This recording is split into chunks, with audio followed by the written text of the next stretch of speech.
Hello, friends, and happy November. I hope this finds you happy, healthy, and thriving wherever you are. I'm your host, Andrew Skotsko, and this is Make Things That Matter, where we explore how to apply science to unleash creative performance and thriving teams at work. Basically, this is a show exploring how to be creatively prolific and thrive while you're doing it, but grounded in science and rigorous approaches rather than just the woo. Now, I can't believe that I'm saying this, but it has been 2 years now that this podcast has been alive in the world. The first episode dropped on November 5th, 2019. And it's been almost 4 years since I first started thinking about the podcast idea after a slightly hungover New Year's Day brainstorm around a friend's kitchen table. That blows my mind. It has been such a rewarding and challenging journey so far. And I thought I just wanted to take a minute to look back on the second year of the podcast and talk about three things. First, I want to share several lessons I learned in year two, 6 lessons specifically.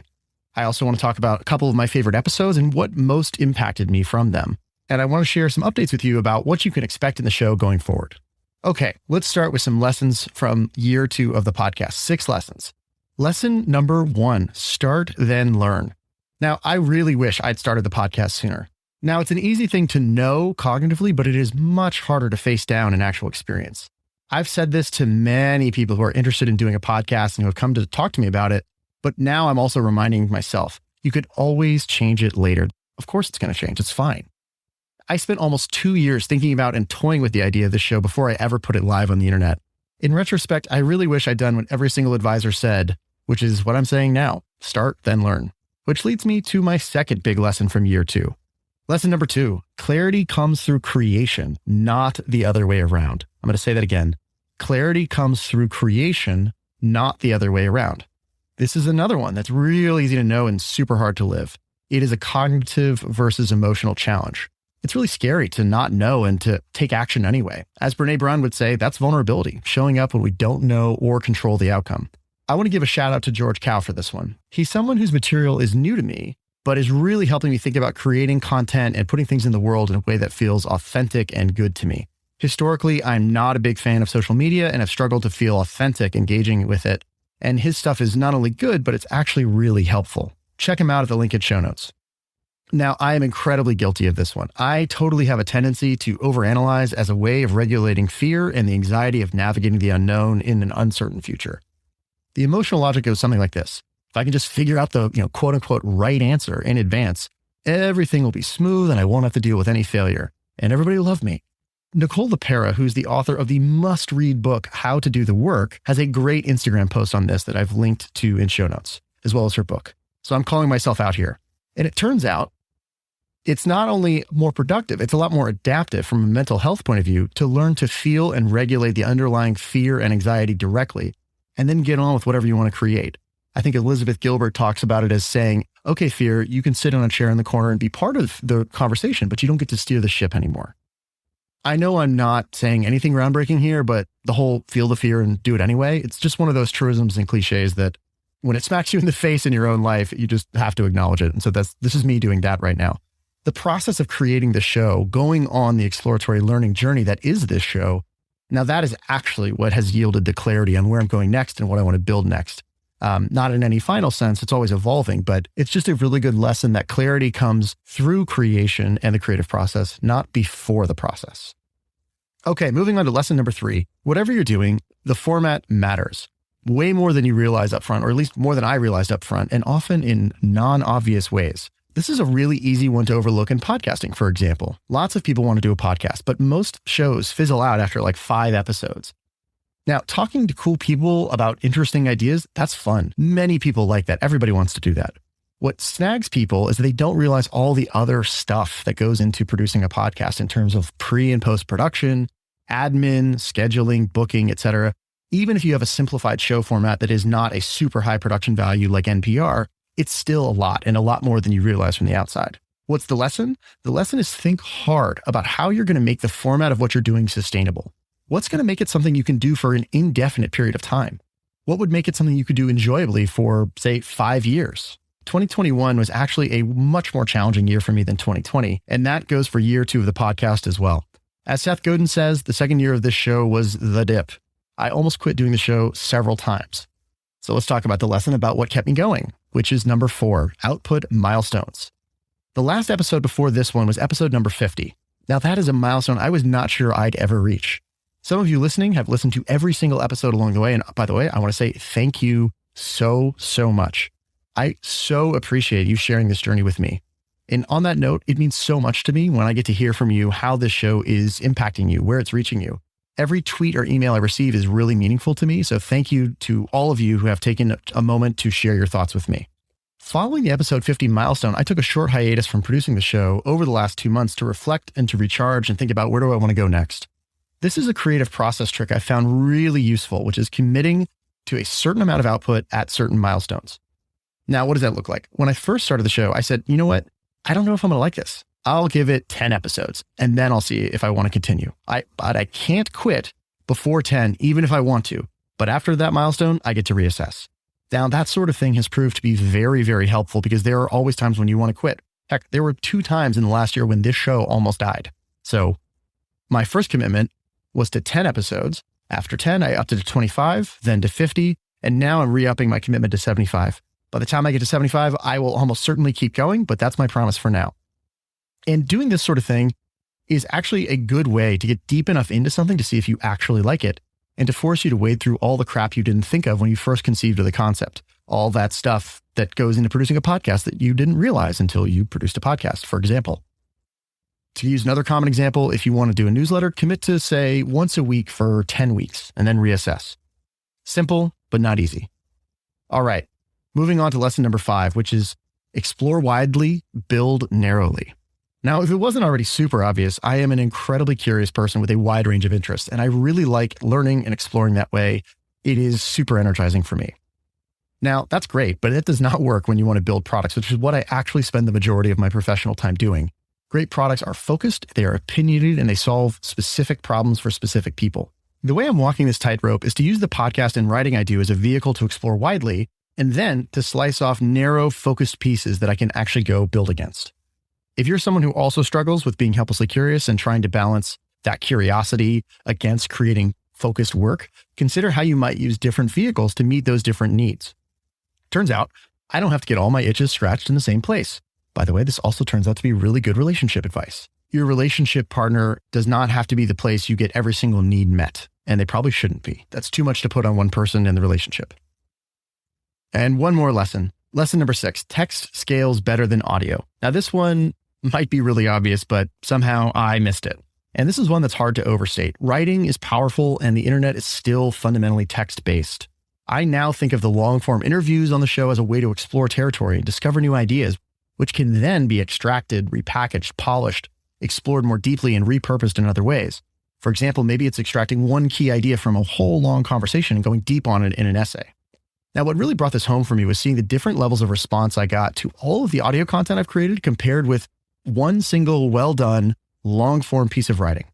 Back in January, I wrote a piece called How to Know If You're Interviewing at a Product-Led Company.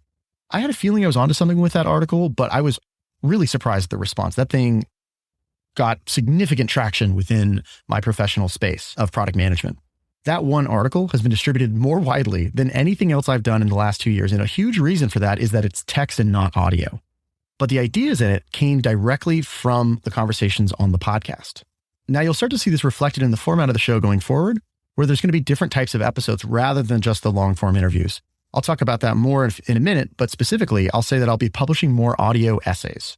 These are where I'll be writing an article and then I'll also publish an audio version of that article on the feed so that people can interact with the ideas in whatever way they see fit.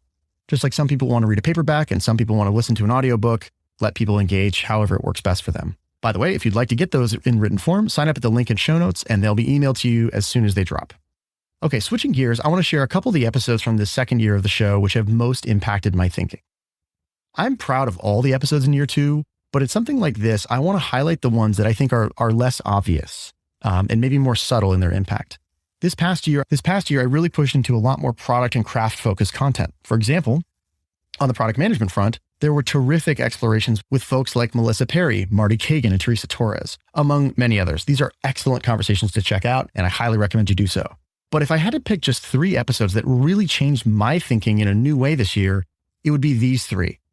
First, I want to say episode 50 with Bo Burlingham. I cannot think of anyone whose work has more shaped my mental models and worldview of how business can be and ought to be than Bo. It was a real pleasure to get to spend some time with him. To me, Bo is the OG thinker on building a meaningful business that matters. Secondly, I want to highlight episode 43 with Courtney Bigany. I am absolutely in love with the idea that she's created with positive product design, which we link to all this stuff in the show notes, by the way. Positive product design is this idea of creating a framework that enables product teams to actually assess in a science-backed way if they're having the psychological impact on their users that they intend. I think that is wonderful. I'm even starting to think of it as a way of kind of having a secondary North Star. You have your business metrics or whatever specific business type outcome you're trying to drive for your users. But then there's also, how am I impacting these people and their psychology as we're doing this? That's a really important question that has not gotten the attention it deserves. And finally, I'm going to highlight the 2 episodes I shared on the ARM model around fulfilling work, which are episodes 42 and 48.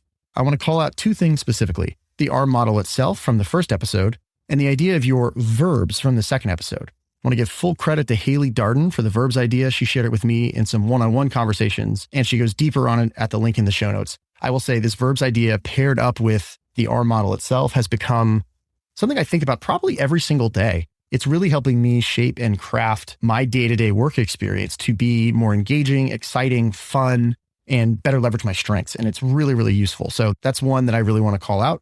If you're thinking through any sort of career decision or how to make the day-to-day of your work better, I strongly suggest going back and listening to those 2 short episodes. I think they're like 20 minutes in total. It turns out in the time since I articulated the ARM model or first came up with it about a year and a half ago, I've engaged very deeply with the research around careers and meaning and motivation, et cetera. And I've come to realize the model is actually an even more useful synthesis than I originally thought it was. Like, it tracks with the best of what science has figured out about this stuff. So I actually feel even more confident about that model. And if you haven't listened to it, go back, check it out. Let's close this out with some brief updates about the show's structure and direction going forward and what you can expect. As I alluded to earlier, I'm going to make some tweaks to the format and the type of content on the show going forward. Going forward, you can expect a mix of long-form interviews with guests as well as much shorter and condensed ideas. Some of these shorter episodes will be me sharing a written piece in audio format, like I mentioned earlier. Some will be me extracting a great portion of a longer conversation and providing more commentary and depth around it. We'll see how it evolves. Cadence-wise, I plan to generally publish every 2 weeks. That may change as I test out and try and streamline the production of these different formats, but that's what I'm going with for now. In terms of content, you can expect a deeper alignment and integration among the ideas presented here. As I mentioned, one of the things I'm most grateful for about the podcast is it's an opportunity to go on a learning journey out loud, to explore my interests widely and to see what resonates and emerges over time, and do that in conversation, not just with my guests, but with this larger audience. And I really appreciate that kind of engagement. Some of you may know this already, but I've been in my own broader transitional process around the focus of my work. And I'm in the middle of what I would say is a high-level pivot from working on environmental challenges, which is what I've really worked on for the last 4 to 5 years, to working on unleashing human creativity in and around the workplace. I sense that is going to be the future direction for the primary focus for my work going forward. That shift's been incubating for a long time, and it's really starting to accelerate for me. Part of that will show up here on the podcast, where you can already see this starting to show in a more clearly defined tagline of the show. That tagline currently is using science to unleash creative performance and thriving teams. Now that may change, but I think you get the gist of what I'm saying here. I'll be striving to make all the content I share relevant, evidence-based, and actionable, and all of it aimed in this general direction of unleashing creative performance and thriving at work for ourselves and our teams. And this is deeply aligned with my personal sense of direction, which is all about exploring what's possible to help people thrive in their self-expression and bring their gifts into the world. Underneath all this stuff, that's what I care about. That's what's driving me, and that's my why in the Simon Sinek sense of things. And as adults, the primary vehicle for our self-expression is our work. So the workplace is the domain I'm focusing on. And I'm really grateful to this podcast because I didn't, going back to clarity through creation, but not before it, that did not become clear to me except by doing this podcast and seeing where it took me and where the ideas resonated and what I really resonated with. There was moments where it just, a conversation I was having around a topic just hit me so hard emotionally that I was like, whoa, okay, this matters to me. And I didn't fully realize it did.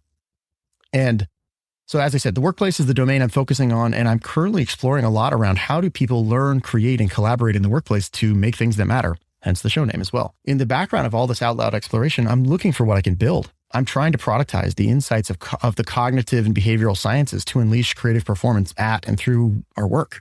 In many ways, the show is my invitation to you to come along for this exploration of how to build the kind of world I really want to see, This is the world that I'm dedicating my career towards moving forward. It's a world where everyone wakes up excited. It's a world where people get to spend their day developing, expressing who they are, making their unique contribution to the world in service of something meaningful, and end the day feeling fulfilled by who they got to be and inspired for tomorrow. Now, being a vehicle for broader exploration, the show will still roam around in its topics, but I can say with confidence that if you're interested in creativity, if you're interested in performance and thriving with people as you do all that, you're going to be interested in coming on this ride and seeing where the show goes. So thank you so much for listening and sharing this journey with me so far. I hope you continue to come on this ride with me, and I'm looking forward to it. So as always, please let me know on Twitter or via email what strikes a chord with you. And here's to the next year of exploration and creation together. See you out there, my friends. Go make something that matters. Thanks for listening. If you enjoyed this, I'd be so grateful if you could do me a favor and take about 25 seconds to leave a rating and review on Apple Podcasts. That helps me reach way more listeners, and it also helps me bring you more great guests. As always, please feel free to reach out to me anytime at connect@makethingsthatmatter.com. And until next time, my friends, leave them better than you found them. See you out there.